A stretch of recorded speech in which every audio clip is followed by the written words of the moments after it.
Baik, bismillahirrahmanirrahim. Assalamualaikum warahmatullahi wabarakatuh. Yang terhormat Pak Maulidian serta teman-teman sekalian yang sedang menonton video saya. Perkenalkan, nama saya Salah Fatimah Zahra dengan NIM 20105013. Pada video kali ini saya akan memaparkan resume jurnal berjudul Pengolahan Resiko pada Usaha Pengolahan Kopi di UD Princess di Kabupaten Pamekasan, yang ditulis oleh Muhammad Ali Masyur dan juga Elis Fauzia. Pendahuluan, kopi atau dengan nama latinnya Coffea sp menjadi salah satu produk unggulan sektor perkebunan yang berperan cukup penting dalam perekonomian negara Indonesia. Di antaranya sebagai penyedia lapangan pekerjaan, sumber perolehan devisa negara, dan sumber pendapatan bagi petani maupun pelaku usaha lainnya. Peluang industri kopi Indonesia di pasar domestik maupun internasional cukup tinggi. Hasil riset Badan Pusat Statistik pada tahun 2019 menunjukkan bahwa konsumsi kopi instan per kapita di Indonesia terus mengalami peningkatan secara drastis.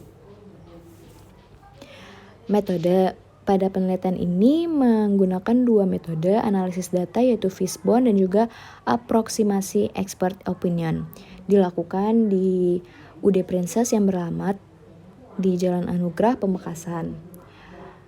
Lokasi dipilih secara sengaja berdasarkan pertimbangan bahwa UD Princess merupakan salah satu industri pengolahan kopi di Pamekasan yang telah memiliki sertifikat PERT, dan juga kopi yang diberi nama kopi potre memiliki ciri khas dibandingkan industri pengolahan kopi lainnya karena terbuat dari bubuk kopi dicampuri jahe Madura dan pinang muda. Tujuan dalam penelitian ini ada 3. Yang pertama yaitu mengidentifikasi sumber-sumber resiko, yang kedua menganalisis tingkat resiko, dan yang ketiga merumuskan desain pengendalian resiko dalam pengolahan kopi di UD Princess. Pembahasan sumber-sumber resiko pada bisnis pengolahan kopi UD Princess memiliki 5 faktor resiko. Yang pertama, resiko produksi, resiko pasar, resiko kelembagaan, resiko sumber daya manusia, dan juga resiko keuangannya. Namun dalam video kali ini saya hanya akan membahas tentang resiko sumber daya manusianya saja. Resiko SDM pada pengelolaan kopi di UD Princess memiliki masing-masing identifikasi sumber resikonya. Yang pertama ada ketersediaan tenaga kerja yang meliputi oleh kurangnya tenaga kerja dan juga operasional yang tidak teratur. Yang kedua, kesalahan proses produksi yang meliputi terjadinya human error, SDM kurang berpengalaman, dan juga SDM yang kurang disiplin. Yang ketiga, konsistensi perusahaan yang meliputi konsistensi produksi, konsistensi kualitas produk, dan juga konsistensi takaran. Yang keempat, ada pengetahuan dan keterampilan yang meliputi terbatasnya alat sangrai, teknologi yang masih sederhana, dan tidak ada alat penggilingan. Yang terakhir yaitu kecelakaan kerja, meliputi tidak adanya jaminan asuransi dan juga kurangnya kepedulian terhadap keselamatan kerja. Baik, kemudian ada analisis tingkat resiko bisnis pengolahan kopi UD Princess. Indikator resikonya yaitu resiko sumber daya manusia. Sumber resikonya yang pertama yaitu kesalahan proses produksi, memiliki probabilitas 4,00 dengan dampak 3,00 dan status 12,00. Yang kedua, pengetahuan dan keterampilan, memiliki probabilitas 4,50 dengan dampak 1,50 dan status 6,75. Yang ketiga, ketersediaan tenaga kerja, memiliki probabilitas 2,17 dengan dampak 2,33 dan status 5,06. Yang keempat, kecelakaan kerja, memiliki probabilitas 3,67 dengan dampak 3,50 dan status 12,83. Dan yang terakhir yaitu konsistensi perusahaan, memiliki probabilitas 4,55 dengan dampak 4,50 dan status 19,50. Rata-rata status resiko sumber daya manusia yaitu 11,23 satuannya, merupakan resiko dalam kategori besar pada pengolahan kopi UD Princess. Selanjutnya ada desain pengendalian resiko pada bisnis pengolahan kopi UD Princess. Yang pertama yaitu kesalahan proses produksi memiliki jenis strategi mitigasi.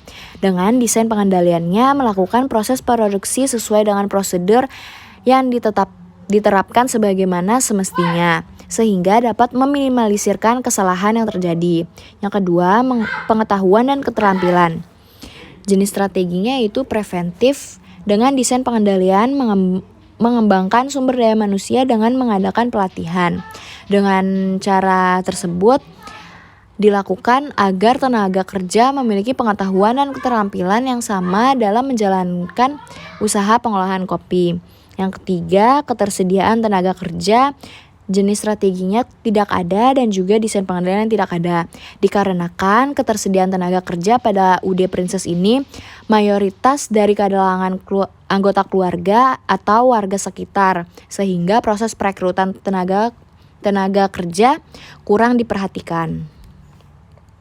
Yang keempat, kecelakaan kerja memiliki jenis strategi mitigasi dengan desain pengendalian memperhatikan keselamatan kerja.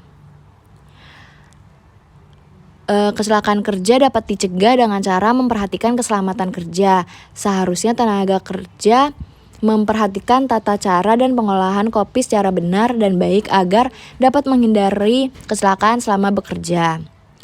Kemudian yang terakhir yaitu konsistensi perusahaan, memiliki jenis strategi mitigasi dengan desain pengendalian memperhatikan komposisi bahan baku, kualitas, dan standar mutu.